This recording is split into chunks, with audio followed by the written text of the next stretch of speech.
સર્વને જય શ્રી કૃષ્ણ। પ્રભુ માટે અલગ અલગ જાતની ખીર આપણે બનાવતા હોઈએ છીએ।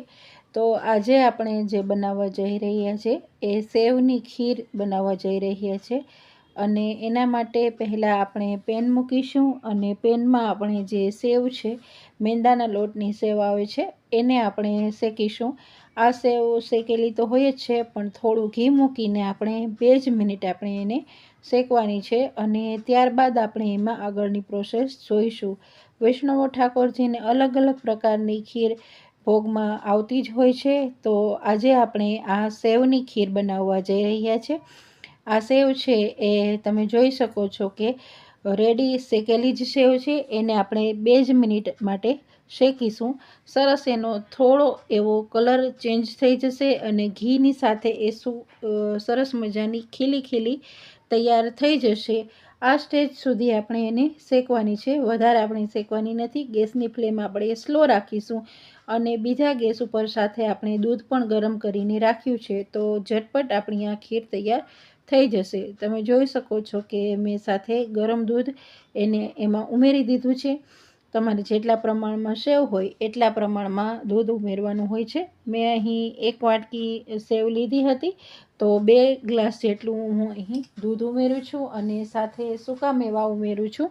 અને જે સૂકા મેવા છે એ અને દૂધ બંને સાથે આપણે એકરસ કરવાના છે અને ખાંડ પણ આપણે ઉમેરવાની છે। જે ખાંડ તમે પ્રમાણસર ઉમેરશો અને બધું જ એકરસ થઈ જાય, એટલે કે આપણી ખીર છે તે ઘટ થઈ જાય ત્યાં સુધી આપણે એને ફ્લેમ ઉપર પકાવવાની છે। જોઈ શકો છો કે આ સેવ છે, અથવા તો સેવનો બિરંજ કહી શકો, સેવનો દૂધપાક કહી શકો, અથવા સેવની ખીર કહી શકો, ખૂબ સરસ રીતે ઘટ તૈયાર થઈ ગઈ છે।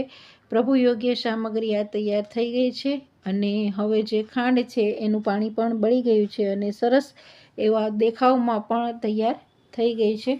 અને એકદમ ઘટ આપણે વધારે નથી કરવાની, કારણ કે આ વધારે જેમ ઠંડી થશે એમ વધારે ઘાટી થઈ જશે। તો આપણી આ પ્રભુ યોગ્ય સામગ્રી તૈયાર થઈ ગઈ છે। હવે આપણે એને વાસણમાં લઈ લઈશું અને એ વાસણમાં આપણે એને પહેલાં ઠંડી કરીશું અને પછી આપણે પ્રભુને આરોગાવવા માટે મંદિરમાં આપણે ભોગ તરીકે ધરાવીશું। તો તમે જોઈ શકો છો કે મેં અહીં થોડું કેસર પણ ઉમેર્યું છે અને ખૂબ સરસ સૂકા મેવાથી ભરપૂર આપણી આ જે સેવનો ખીર અથવા સેવનો દૂધપાક કહી શકો એ તૈયાર થઈ ગયું છે। આપણે એને ગુલાબની પાંખડીથી સજાવટ કરી છે, ખૂબ સરસ દેખાઈ રહી છે। ગરમ પણ એટલી જ સરસ લાગશે અને ઠંડી પણ ખૂબ સરસ લાગશે। જો તમારે ઠંડી પીરસવી હોય તો થોડું આપણે દૂધ વધારે રાખીશું, એટલે કે આપણે દૂધને વધારે નહીં બાળીએ, કારણ કે જેમ જેમ ઠંડી થશે એમ એમ આ ખીર છે અથવા તો દૂધપાક છે એ પ્રોપર રીતે જેમ ઠંડો થશે એમાં સેવ છે એનું દૂધ ચૂસી લેશે, એટલે વધારે ઘટ થઈ જશે। તો આ સ્ટેજ ઉપર આપણે પ્રભુને ભોગ માટે ધરાવીશું। તો સૌને કેવી લાગી આ રેસીપી? જય શ્રી કૃષ્ણ।